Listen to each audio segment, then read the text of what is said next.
Hello everyone, welcome back to Learning Crackers. So आज हम start करने जा रहे हैं हमारा कैश बुक चैप्टर के प्रैक्टिकल क्वेश्चंस। उसमें हमने देखा था थियोरेटिकल के अंदर कि ये दो टाइप्स में डिवाइडेड होते हैं। फर्स्ट सिंगल कॉलम होता है, सेकंड डबल कॉलम होता है। तो हम स्टार्ट करने जा रहे हैं सिंगल कॉलम कैश बुक। अब आपको कैसे पता चलेगा कि वो सिंगल कॉलम है या डबल कॉलम है? जब हम क्वेश्चन देखेंगे उसके जो फर्स्ट इंट्रो लाइन है वहाँ लिखा होगा इसे prepare a single column cash book for the month April 2023 from the following transactions of Amitabh of Chennai. तो यहाँ पे साफ मेंशन है कि सिंगल कॉलम कैश बुक हमको प्रिपेयर करनी है।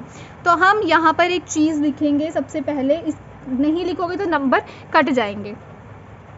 इन the books of Amitabh,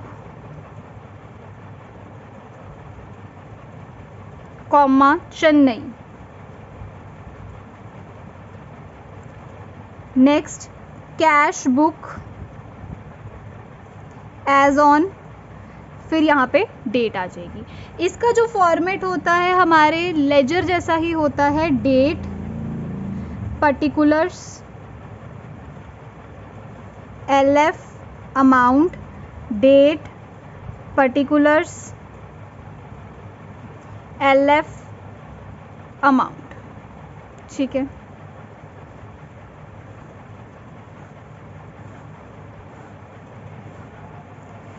जब भी हमारे पास पैसा आ रहा होगा, बिजनेस के पास पैसा आ रहा होगा, वो हम लिखेंगे हमारे डेबिट साइड में। जब बिजनेस के पास से पैसा जा रहा होगा वो हम लिखेंगे हमारे क्रेडिट साइड में। ठीक है, rest of the cash book बिल्कुल हमारे लेजर के कैश अकाउंट जैसा ही बनता है। तो हम इसको स्टार्ट करते हैं। सबसे पहले जब भी सबसे पहली एंट्री होगी वो होगा cash in hand, cash at bank. इसका मतलब होता है कि इतना पैसा अभी हमारे पास है, हमारा कैश बुक इस अमाउंट से स्टार्ट हो रहा है।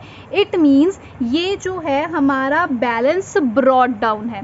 तो हम डेबिट साइड लिखेंगे अप्रैल 1 टू बैलेंस ब्रॉट डाउन 25,000। ठीक है जी, नेक्स्ट देखते हैं कैश सेल्स। हमने कैश पे गुड्स को सेल करा है। इट मीन्स बिजनेस के पास पैसा आया है। ठीक है, बिजनेस के पास पैसा आया है, इट मीन्स हम इसको डेबिट साइड डाल देंगे। सो अप्रैल 2 टू सेल्स अकाउंट, कितने से? 2,20,000 से। आई होप आपको ये 2 पॉइंट्स क्लियर हो गए होंगे। नेक्स्ट देखते हैं अप्रैल 3 cash deposited cash in bank. हमने बैंक में पैसा डिपॉजिट करा, मतलब बिजनेस के पास से पैसा गया बैंक में। तो बिजनेस से पैसा क्या हो रहा है? जा रहा है। तो हम यहाँ लिखेंगे अप्रैल 3 बाय बैंक अकाउंट 2 लाख। अब आप कहोगे जाके भी तो हमारे अकाउंट में जा रहा है। नहीं, ऐसा नहीं है, हम उसको डिपॉजिट करवा रहे हैं बैंक में, लेकिन बिजनेस से तो पैसा निकल गया ना, बिजनेस में से तो पैसा जाके बैंक में डिपॉजिट हो गया। आपके बिजनेस में अभी वो पैसा, आपके बिजनेस में वो 2 लाख अभी नहीं है, आपके अकाउंट में है, सेपरेट चीज़। ठीक है, next issued cheque to a creditor 49900 after deducting cash discount of 3100। यहाँ पे वो क्या कहते हैं कि हमने इशू करा है चेक, किसको? क्रेडिटर को, जिसमें से हमने कैश डिस्काउंट को डिडक्ट कर दिया है। अब यहाँ एक बात ध्यान से समझो, हमने चेक इशू करा है, मतलब चेक की एंट्री किससे होती है? बैंक से होती है। अगर मैं नॉर्मल एंट्री इस चीज़ की देखूँ तो क्या होगी? क्रेडिटर का नेम टू बैंक, मतलब कैश तो आ ही नहीं रहा, इस वजह से हम इस एंट्री को डालेंगे ही नहीं। दोबारा समझाती हूँ, हमने इशू करा है चेक हमारे क्रेडिटर को और उस पर हमने उसको कैश डिस्काउंट दिया, राइट। अब इसकी अगर मैं जर्नल एंट्री देखूँ तो इसकी जर्नल एंट्री क्या होगी? क्रेडिटर का नेम टू बैंक अकाउंट, क्योंकि चेक से एंट्री हुई है, to discount allowed, right. Sorry discount received, क्योंकि हमने रिसीव करा ना, ये जर्नल एंट्री होगी इसकी। तो यहाँ पर हमारे पास क्रेडिटर है, बैंक है, लेकिन साथ में डिस्काउंट रिसीव्ड है, लेकिन हमारे पास कैश तो है ही नहीं। जब हमारे पास कैश ही नहीं है उस केस में हम इसको पुट ऑन नहीं करेंगे हमारे कैश बुक के अंदर। कैश बुक में सिर्फ वो एंट्री आएगी जिसके एक साइड पर कैश मेंशन होगा। यहाँ पर कैश मेंशन नहीं है, बैंक मेंशन है, इस वजह से हम इसको इस कैश बुक के अंदर नहीं डालेंगे। नेक्स्ट देखते हैं, वेजेस पेड इन कैश। हमने कैश में वेजेस पे करे हैं, मतलब बिजनेस के पास से पैसा जा रहा है। अप्रैल 4 बाय वेजेस अकाउंट 22500। ठीक है। नेक्स्ट देखते हैं, कैश सेल्स। कैश पे हमने सेल्स करी है, इट मीन्स बिजनेस के पास पैसा आ रहा है। अप्रैल 4 टू सेल्स अकाउंट 1,80,000। नेक्स्ट देखते हैं, डिपॉजिटेड कैश इन बैंक। हमने क्या करा, कैश को बैंक में डिपॉजिट करा, मतलब हमारे पास से पैसा जा रहा है, बिजनेस के पास से पैसा जा रहा है बैंक के अंदर। सो अप्रैल 7 बाय बैंक अकाउंट 1,50,000। ठीक है, इसको मैंने ऊपर आपको क्लियर करा था कि हमने इसको पैसा हमारे पास से जा कैसे रहा है। नेक्स्ट देखते हैं, paid cash to transporter against their bill number 265 on goods sold. हमने पैसा दिया है ट्रांसपोर्टर को, क्यों? क्योंकि उसने जो गुड्स हमने बेचे थे उसने उसको उसके ओनर तक पहुंचाया है। इसका मतलब क्या हुआ, हमने गुड्स सेल करे, ठीक है, उसका ओनर कहीं दूर रहता था, तो उसने ट्रांसपोर्टेशन लिया उस गुड्स को रिसीव करने के लिए। उस ट्रांसपोर्टर को हमने क्या दिए हैं, अब पैसे दिए हैं, मतलब बिजनेस के पास से पैसा जा रहा है। अब यहाँ पर पैसा जा रहा है तो अप्रैल 9 इधर आ जाएगा।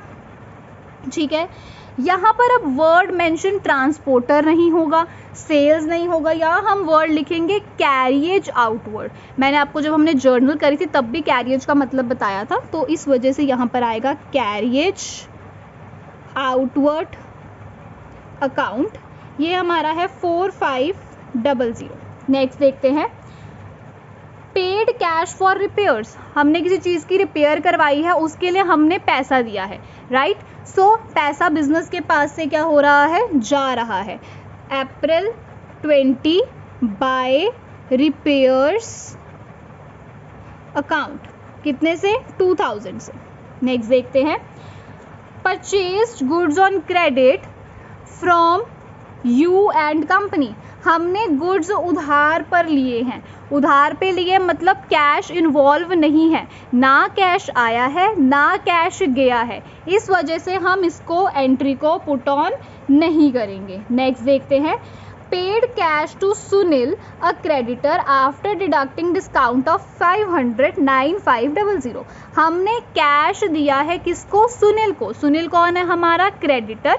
डिस्काउंट के बाद 500 का डिस्काउंट कटा है, उसके बाद हमने उसको क्या दिया है, पेमेंट दी है। अब यहाँ हम लिखेंगे अप्रैल 28 क्योंकि पैसा जा रहा है, बाय सुनील अकाउंट 9500। अब आपका क्वेश्चन यहाँ होना चाहिए कि हमने डिस्काउंट की एंट्री क्यों नहीं डाली। डिस्काउंट की एंट्री उस केस में जाएगी जहाँ पर हमें उसे कैलकुलेट करना पड़ेगा। यहाँ उन्होंने हमें नेट अमाउंट 9500 दे दी है, इस वजह से हमने सिर्फ 9500 से ही एंट्री डाली है, डिस्काउंट हमने इसमें शो नहीं करा है। आगे जब हम नेक्स्ट क्वेश्चन करेंगे तो आपको पता चल जाएगा। आगे देखते हैं, paid electricity bill in cash 9000। Electricity bill दिया है हमने कैश में 9000 का, मतलब हमारे पास से पैसा गया है। So April 29 bye electricity expense account 9000। Last, cash collected from Mahesh debtor 45,000 after allowing discount of 2500। हमने कैश रिसीव करा है महेश से, जो कि हमारा डेटर था। पैसे हमें मिले हैं 45,000, जिसमें से 2500 का हमें डिस्काउंट मिला। सो यहाँ पर भी हमें नेट अमाउंट दे रखी है, तो हम सिर्फ लिखेंगे अप्रैल 30 टू महेश अकाउंट 45,000। ठीक है, इस वे से आपका कैश बुक हमने सॉल्व करना है। अब हम करेंगे इसकी बैलेंसिंग। पहले हम कर लेते हैं एक साइड का टोटल, ये है 25,000 प्लस 2,20,000 प्लस 1,80,000 प्लस 45,000, ये आ गया 47,000 मतलब 4,70,000। इधर देखते हैं 2 lakh plus 225,000 plus 1,50,000 plus 4,500 plus 2,000 plus 9,500 plus 9,000, ये आ गया 39,750। अब हमें अमाउंट्स से ही क्लियर हो रहा है कि ये वाली साइड हमारी कम है। सो अप्रैल की लास्ट डेट हमारे पास आती है 30, अप्रैल 30 बाय बैलेंस कैरिड डाउन। अब हम माइनस कर देते हैं इसमें से 4,70,000 को, ये आ गया 7,2500। उसके बाद टोटल अमाउंट लिखेंगे जो कि है 4,70,000, इधर भी और इधर भी 4,70,000। ठीक, उसके बाद अप्रैल से नेक्स्ट मंथ हमारे पास आता है मई 1 टू बैलेंस ब्रॉड डाउन 7,2500। सो ये था हमारा सिंगल कॉलम का इलस्ट्रेशन नंबर 1। इस तरीके से आपने इसको सॉल्व करना है। अब हम देखते हैं illustration number 2। Enter the following transaction in a single column cash book and post them in ledger. इसकी हमने कैश बुक बनानी है और रेस्ट जितने भी अकाउंट्स बच जाते हैं, जैसे अब देखने से हमें पता चल रहा है एक परचेज का होगा, सेल्स का होगा, फर्नीचर का होगा, कमीशन का होगा, रेंट का होगा, इसको हमने लेजर में पोस्ट करना है। कैश का फिर लेजर नहीं बनेगा क्योंकि कैश बुक बन गई है, तो सेपरेट कैश अकाउंट बनाने की नीड नहीं होती। सो कैश बुक प्लस हमने लेजर के अकाउंट्स बनाने हैं। तो मैं आपको कैश बुक बताती हूँ कैसे बनना है। हम यहाँ लिखेंगे कैश बुक, नेम नहीं दे रखा, डेट नहीं दे रखी, तो सिंपल कैश बुक। ठीक है, फॉर्मेट उतार लेते हैं, date, particulars, LF amount, date, particulars, LF amount. ठीक है जी।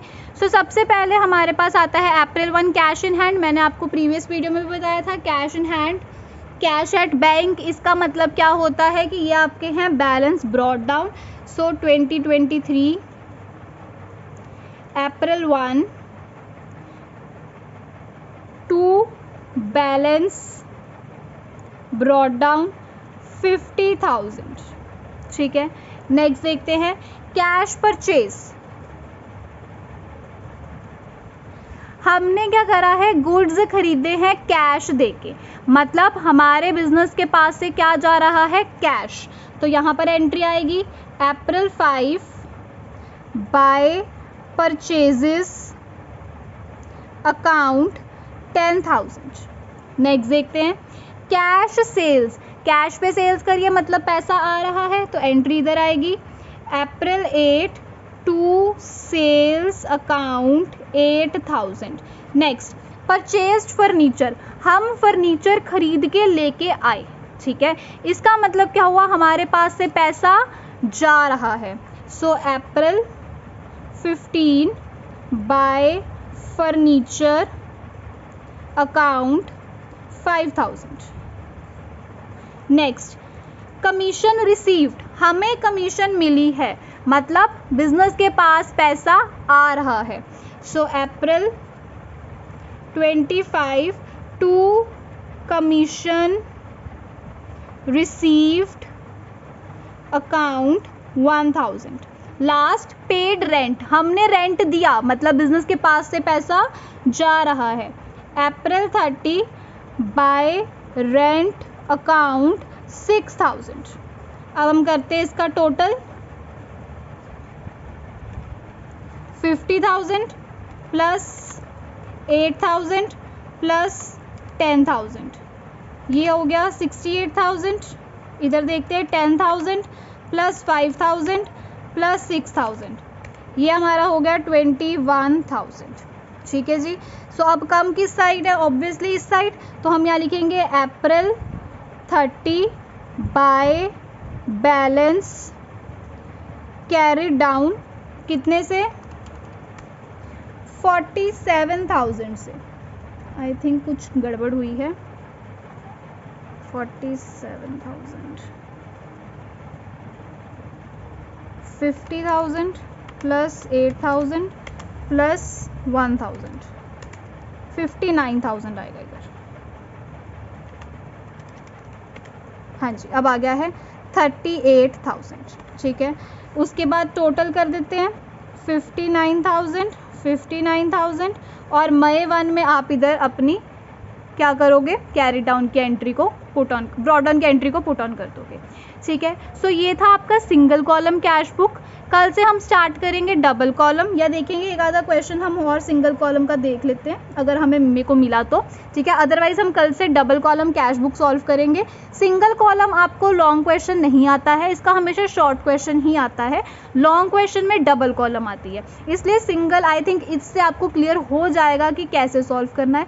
अगर आपको किसी भी क्वेश्चन में दिक्कत है या कोई इसमें पॉइंट समझ नहीं आया है तो आप मेरे को कमेंट सेक्शन में पूछ सकते हो। तब तक के लिए ऑल द वेरी बेस्ट।